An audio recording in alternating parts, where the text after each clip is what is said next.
spoke to her yesterday, and she said, you know, when you are in Mount Athos, when you're at Fraternity, this is the biggest peace I have ever. She's in London, but she has the biggest peace when she knows I'm here. And that is a wonder, that is a miracle, because we're not together, you know, we're separated by geography, and yet, you know, our hearts are together in strength because we share a faith.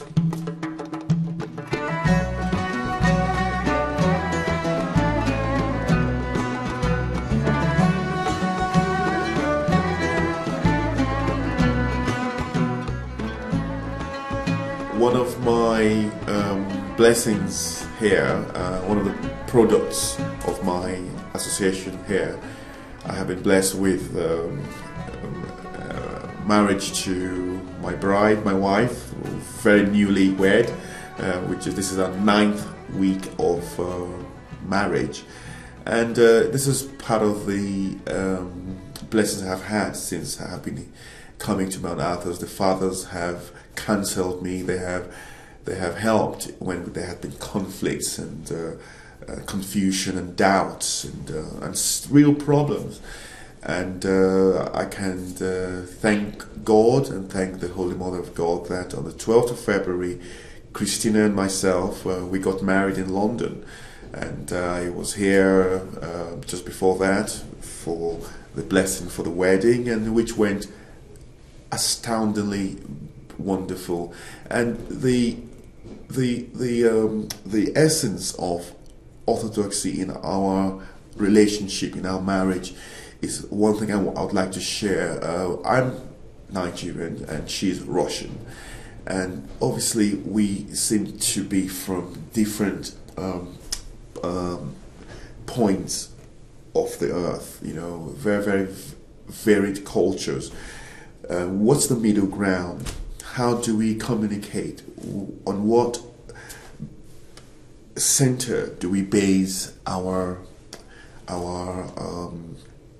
core of our marriage? And this is the blessing of the faith as well, because first of all, the foundational experience of the faith is love. You know, Christ said, there's faith, and there's hope, and there's love, and of this, love is the greatest.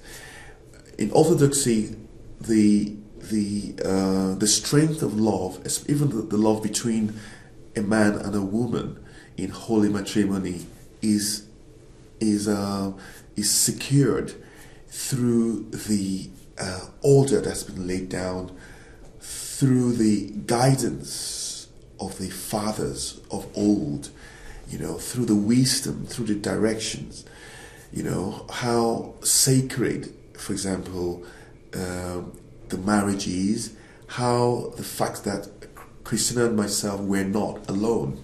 We have a support system. In this is security. She's not here, she can't be here, but she feels, I spoke to her yesterday, and she said, you know, when you are in Mount Athos, when you're at Fraternity, this is the biggest peace I have ever. She's in London, but she has the biggest peace when she knows I'm here.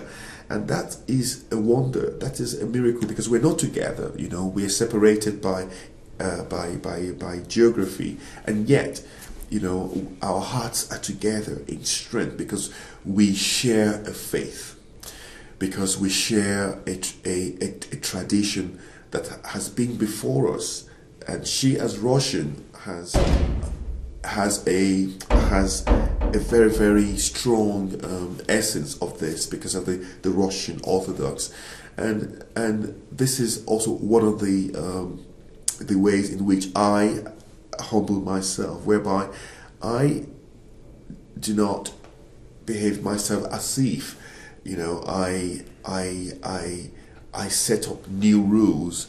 We follow the way that has been laid down before us. I, as a man, I, as the head of the family, am able to humble myself to that. She, as my wife, is able to support me and to follow me in this. She has faith and trust that I am leading her in the right way, because the way I follow is the way of the fathers, and this gives my wife, this gives any woman who is married in the Orthodox tradition absolute trust, because we are not alone. And I think this is one of the most resounding impacts. And we have commonalities. We being Nigerian, we have a lot of colorful traditions. We have respect for our older ones. We have the difference. And this is what has made our marriage very exciting. Me being Nigerian, she being Russian, and we have a very colorful background, both of us. We share a lot of, so we're able to be flexible, and even what people think could have been our downfall actually has been our strength, because we are so used to difference that now difference cannot separate us. Difference of opinion, difference of cuisine, difference of behavior, difference of thought, and this has actually been our strength.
I have a very big family, of which Christina, my wife, has become part of, and I also have become part of her family. But of course, our communication is very challenging. Her mother does not speak a word of English, but I can say that because of my understanding of the Russian culture through my communication with Christina, I spent 4 days alone with her mother over Christmas while she traveled on business, and we communicated. We didn't speak a word to each other, but through understanding, I was able to spend time with her mother, my mother-in-law, for 4 days, and we went out in the car. We did things in the house, housework, cooking, and my parents also have